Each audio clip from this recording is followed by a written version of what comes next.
I had this accident which took me a long time to recover, and it was during that time that I really felt I was very lucky and needed to give back to society. Are we reaching to the widest possible audience? Are we able to reach to every nook and corner of the country to see that no deserving students are left behind? Arjita, I think you hit the nail on the head. Today, there is really no effective mechanism.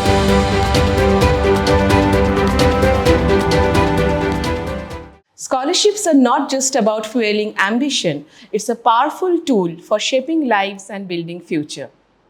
Hello everyone, welcome to another insightful episode of KEF Karwa, a podcast initiative by Kotak Education Foundation. Today we are going to deep dive into the world of scholarships in India and explore its impact, importance, growth and challenges with none other than Ms. Rekha Narayan. Ms. Rekha brings a wealth of experience from her work in banking, finance and treasury with Kotak Mahindra Group as well as Bombay Dyeing. Beyond her corporate expertise, she has played a pivotal role in helping establishing Kotak Education Foundation along with other members. Besides this, Ms. Rekha also has her own NGO through which she supports underprivileged communities with education and medical facilities. We are so glad to have you, Rekha ma'am, with us today. Welcome to KEF Karwa. Thank you so much for that wonderful introduction. Thank you so much, ma'am. Now, my journey with Kotak started right up front somewhere in 1998 or 1997 when Kotak itself was established. I was the 8th employee in Kotak. So to that extent, it was a startup then. Right? It's a very, very small team. And so you got a lot of experience. You got to learn a lot on the go. True. I was also involved with some of the milestones that happened at Kotak, which was their IPO, which was their follow-on offer, FPO, as well as a lot of their joint ventures, which was with Goldman Sachs or with Ford Credit. I was heading treasury at the time when I had my accident. It took me about 6 months to a year to completely recover. And it was during this time I kept wondering whether I really want to go back to the corporate world. Okay. I mean, I was heading treasury, which was a great place to be in, but it was that down phase which really got me thinking. I also was really, really grateful to see how lucky I had been in life. So I was not sure whether I really wanted to get back or do something different. The other thing that I'm very passionate about is really equity trading. So one thought really was if I can combine equity trading and give back to society, because I thought I was very lucky. Right. I think that would have been a great combination. So that's what pushed me to move from the corporate world. Okay. And I moved on. Right? Around the same time, Shivaji Dham, who also happened to be my boss at some parts of my stint with Kotak, was starting an NGO or a foundation. Rather than reinventing the wheel again, I thought I could just jump in with him. So Shivaji, along with a few other colleagues of mine, we started Kotak Education Foundation way back in 2007, 2008. Right.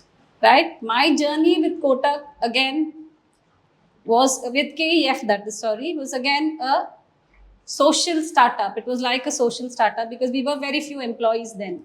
Again, the same entire journey. You learned on the go, you made mistakes, but experienced and learned a lot. True. Right? I started Unnati, the skilling program, which is today Unnati. Right? And then I moved on, of course, to scholarships. Now, in scholarships, I met a lot of wonderful kids who, despite challenging backgrounds, despite the problems they've had, are today icons in their respective communities back home. I think that was really satisfying, and the stint has been good. That really pushed me to go into this field of social sector and help others, so because it gives you a perfect platform to kind of be able to help people who are in need. So that's really the reason I went into it. It's excellent, ma'am, and it's indeed inspiring because back in 2007, you have decided to make this move. Nowadays, we can see so many corporate sector employees are transitioning into social sector jobs. But in 2007, leaving a traditional banking sector job and doing something for the society, it's really inspiring indeed. Thank you. So, ma'am, as you mentioned that across all these years, you have had the experience and the opportunity to work with students from various age group, and you have the knowledge also about their challenges, educational challenges that they face, educational needs that they have. So, according to you, I'm curious to know that which segment you think that has the more pressing need for scholarship. Is it the 11th, 12th standard student, or the undergraduate, or the postgraduate aspirants? Okay. Archita, there really no right and wrong answers here. Okay? Because it just one segment flows into the other. Unless you finish your 12th, you can't get into graduation. And unless you finish your graduation, you cannot move into the postgrad space. True. Right? Now, whom you fund and what you fund really is a function of which area you're working in. For example, if you're working in the interiors of Maharashtra, you will find a completely different picture as to what it is in Bombay. Right? Absolutely. Now, one of the villages that we are working with, there are just 2 graduates in that village. So, whom are you going to fund? Right? The other thing that's very important is your own objective. Now, if the objective of the donor or the foundation is to say, I want more doctors and engineers or more lawyers out of the whole program, you will fund the UG space. Right? Now, so it's really a combination of these 2 factors. Now, when you come to PG, it's a completely different game altogether.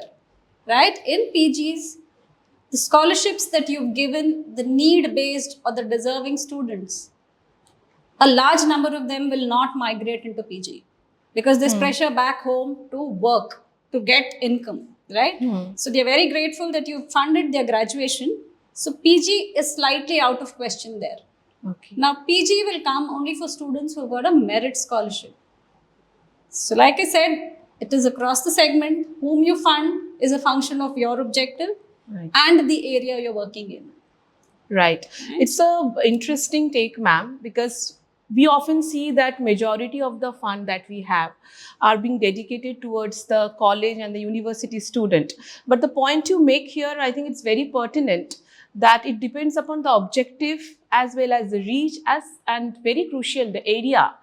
It's what should be the criteria for deciding the age group of the scholarship. Right.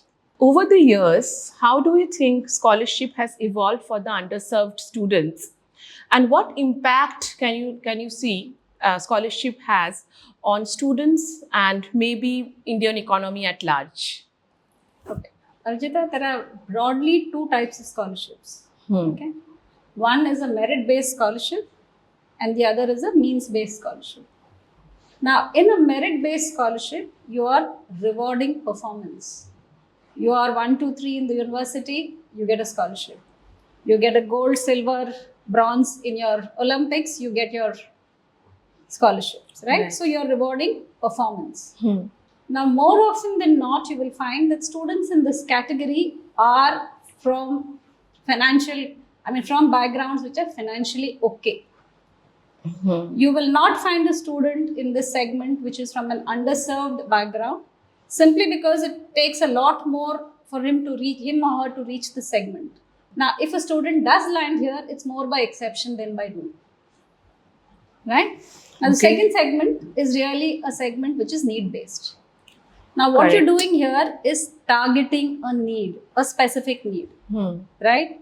For example, if you provide scholarships to underserved communities of the sector, you give scholarships to financially challenged households.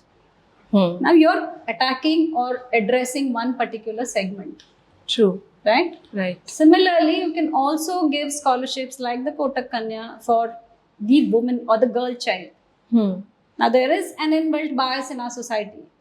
Okay? Yes, now, absolutely. Right. So the moment there is a financial crisis at the house, it's the girl child who drops off first.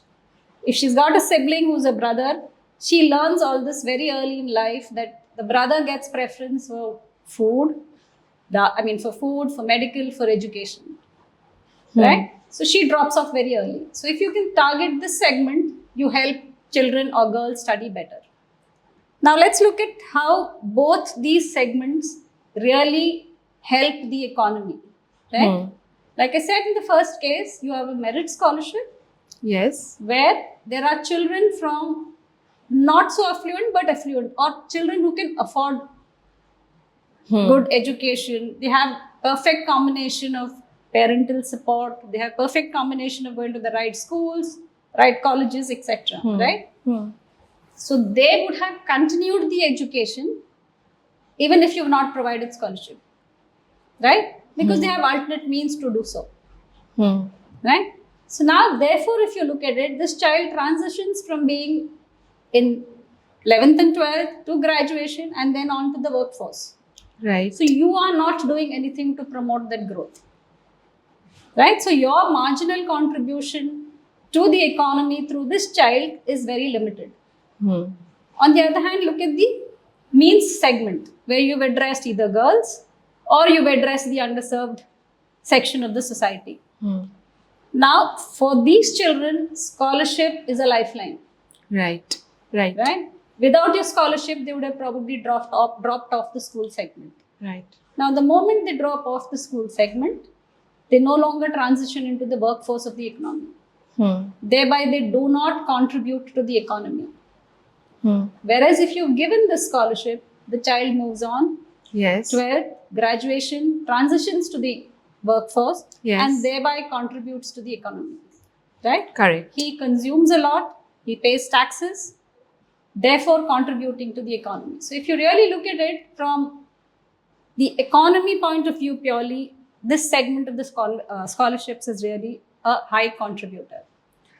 Apart from that, there's a lot of social impact as well when you address the means segment or the underserved segment, right? Especially if you give scholarship to girls. Yes. What happens is you delay child marriage.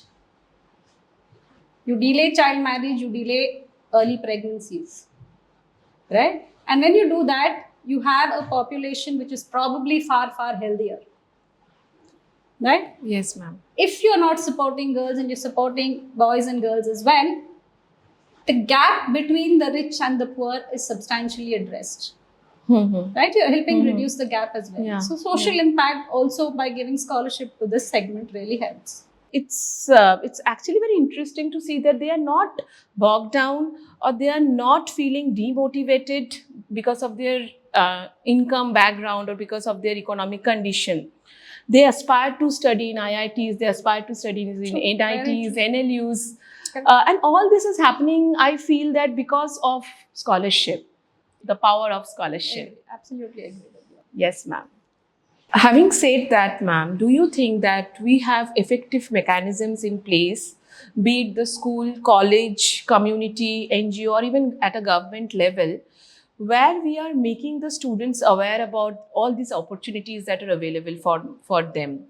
Are we reaching to the widest possible audience? Are we able to reach to every nook and corner of the country to see that no deserving students are left behind?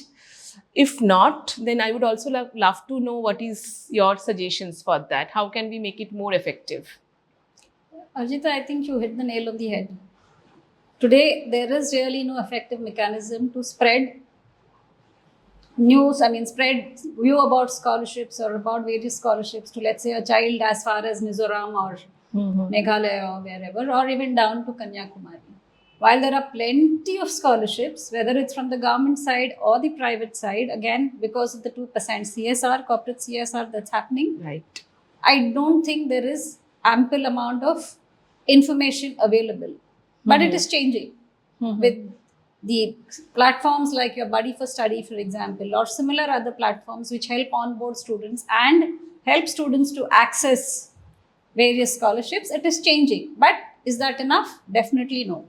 Again, what you guys are doing at Kotak Kanya, which is in terms of going to various colleges, various schools, etc., and explaining our program, I think is also really helping. But can it be better? Of course it can. Now, when technology changes, the impact happens far, far faster and better, right? Your spread is also great because a lot of villages, etc., can be reached by internet and various other sources. So hopefully, yes, let's hope so. Yeah. Things should change. So, ma'am, you are saying that with technology and with reaching out to more students, maybe physically or through our social media channels, through newspapers, is what we can ensure that every student is aware about the scholarships that are Very available true. for them. Internet is really a very, very powerful medium. Yeah. Physically, there is a limit up to how many colleges or schools you can cover. Exactly. Again, Yeah. with the media, there is a limitation. Hmm, But hmm. with the net, with various platforms happening, I think that's a very, very powerful medium. Definitely, and we also wish to reach as many as deserving candidates as possible, and so that more and more potential students are covered through the scholarships. Sure. More often, we have seen that scholarships are only equated with fund. Most of the scholarships are limiting themselves only to provide financial assistance. What, according to you, do you actually think that only financial aid is enough to reach the desired outcome that we are looking for? Particularly when mental resilience, workplace readiness are gaining so much of prominence, but for the marginal students who are coming from the marginalized section of the society, they don't even have this exposure. So, what will be your take on this? Your thoughts? Okay, let me go back to my answer earlier where I said there are two types of scholarships, one which is merit and the other which is a means scholarship. Right? Now, to get that student up there to be a rank 1, 2, 3, it is more than his or her own competence and IQ. Right? And there's a lot of things that go into the pot which makes that perfect student a rank 1, 2, 3, or whatever, or a gold medal winner, or whatever you call it, right? Now, if you look at two students in both the buckets, one we'll call the financially okay, and the other is the underserved segment or the financially challenged segment, right? Let's assume there are two students in both, there are students in both the segments, one who's financially okay, and the other one who's a financially challenged student. Both by themselves are capable of getting, let's say, a 90%. Right? There is life beyond this 90% as well. If you need to move up to a 92, 93, or even up to a 98%, there are a lot of things that need more than the IQ of the child. Right? If you look at some of them, for example, one is the parental support. Right? Parents from this segment are probably able to support the child far better because they are far more aware of what education means, what they want to push their child into, etc. In short, they're ticking all the right boxes, right, to get that perfect education for that child to be 1, 2, 3 up there. Look at the child in the other bucket. His parents also are hoping, his or her parents are also hoping for the best for the child. But more often than not, these are parents who've never been to school, or even if they have, they probably dropped out. Right. Right? So even if they want to help the child, they don't know what to do. Correct? Similarly, they are also working to make ends meet to provide for the children. Right? So parental support in the real sense of towards education is really missing. Right? Let's look at there are plenty of factors really. Let's look at some of the important ones. Parental support done, look at peer pressure. Right? Now, the child from the financially okay background really goes to the best school possible. Right? Here, the children have good access to good teachers, good libraries, good laboratories, etc. But more important than all that is the peer pressure. Now, if you go to a Podar, for example, everybody out there is doing CA. You get out of class and you see 10 other children doing CA. So automatically that rubs off on you. Right? So you also want to do CA. So when you have children from that particular background, you automatically want to do well. Look at the child from the financially constrained or financially challenged background. What happens is he goes to a school probably in his locality, where children from the similar background are really attending school. Forget positive peer pressure. What do you hear? You hear things like, "Tera baap to carpenter hai, tu kya banega? Why do you want to learn? Tu kyun pad raha hai itna?" Right? So that is the negative peer pressure which really hits the children. Right. Correct? Look at the third factor. For studying, you actually need some time or some focused space or focused area or focused time to study. The child in this first bucket Right. probably has a room to himself, Hmm. right? And in India, we are also very bothered about our board exams, etc. The TV in the house gets shut 1 year before the child appears for the exam, right?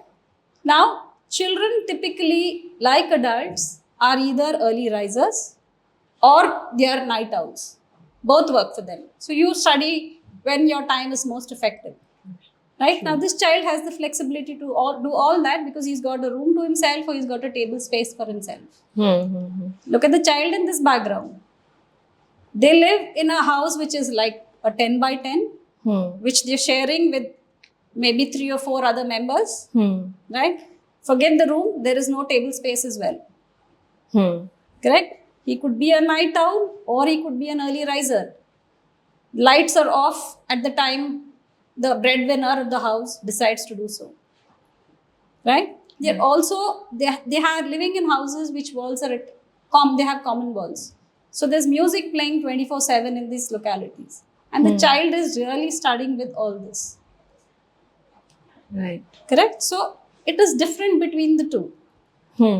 Then come down to real availability of tuitions or online access, etc. The child in this segment has access to all of it.